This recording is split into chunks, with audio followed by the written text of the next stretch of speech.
Hello everyone, it's your Bud. In today's video, we're going to be talking about Gloamings, a cool race from Dungeons & Dragons. Now, the past few videos I made were quite long, so I need a break, so we're just going to read through this. It's a bit short, but it's a cool race, and I think you'll like it. So let's get into this. The Gloamings are plane-touched beings descended from natives of Toril and the Plane of Shadow. These unusual creatures are quite uncommon in the Underdark and extremely rare in the surface world. Most observers can easily recognize that a gloaming is plane-touched in some fashion, but few know exactly how. Members of other races often mistake a gloaming for some sort of tiefling. Gloamings are compulsive travelers, so they usually remain strangers amongst other races. Their curiosity often manifests as wanderlust, and indeed most gloamings display a great drive to explore. Different gloamings pursue different interests and goals, so finding more than 4 or 5 of them living together for a long time is atypical. Gloamings are curious beings who pride themselves on their individualism. The difficult conditions of the Underdark quickly teaches them caution and the merits of working with others. While their instinctiveness may lead them to choose their adventuring life, it does not make them compulsively foolish or risk-takers. Oh, pardon me, that's completely foolish risk-takers. The font's really small. In a similar manner, their individuality leads to express itself in ways that do not interfere with working with other gloamings or members of other races. And now for the physical description, which I bet you've all been waiting for.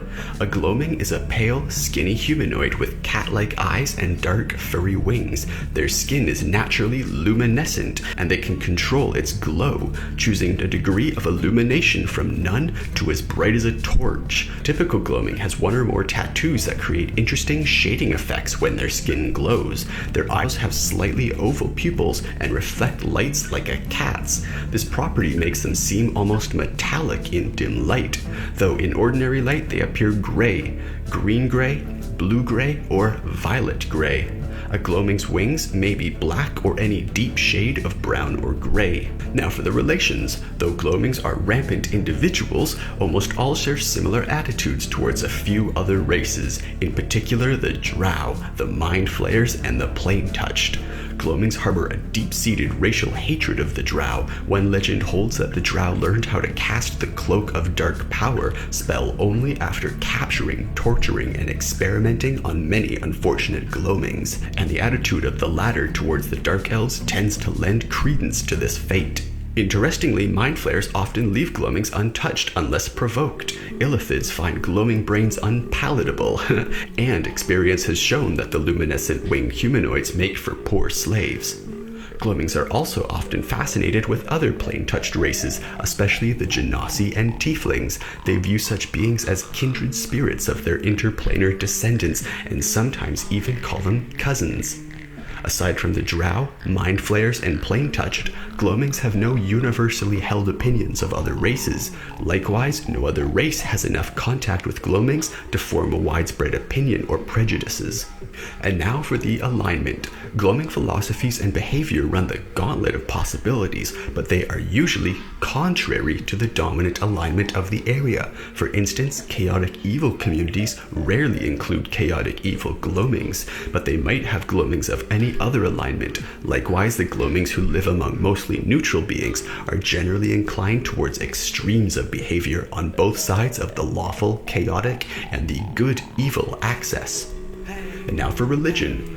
Gloamings usually spurn organized religion or any predetermined philosophy that dictates behavior and norms. Thus, gloaming clerics are almost non-existent. And for language, gloamings speak Undercommon. Most also speak several other languages that they have learned in their travels. And now for names. Like human names, gloaming names vary greatly, and none are truly typical. Further complicating matters is the fact that a gloaming is called one name by their parents when they're a child, and then chooses another name for themselves as an adult. It's not unusual for the gloaming names to be drawn from completely disparate cultures. and the adventurers of the Gloamings. Adventuring Gloamings are the norm rather than the exception. The curiosity of these creatures and their general inability to settle in any one place for long compel many of them to take up the adventuring life. The discoveries an adventurer makes and the uncertainty of the profession granted appeal to them.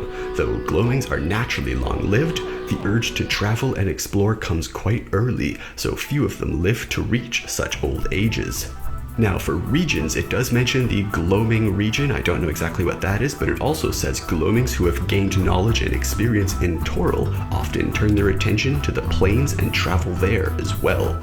And now I'll just leave the Gloaming racial traits paused on the screen as the video fades out. So thanks very much for watching, everyone. This was the Gloaming, a really cool race that I like from Dungeons & Dragons. The ability to glow and the whole thing of using tattoos to block out certain glowing areas to create patterns, I think it's really, really neat. And the fact that they find other Plane Touch to be sort of kins or cousins, I like it. And they're just true adventurers, always traveling. So yeah, thanks very much for watching. So if you haven't seen them yet, check out the past 2 days' videos. I put a lot of effort into those scripts there, and that's why this is such a short video. So thanks for learning about this. Hopefully you enjoyed. Leave this video a like if you want some more Dungeons & Dragons in the future. Subscribe for daily videos. I make at least one video every day. And leave any questions or suggestions in the comments below, and I'll see you in tomorrow's video.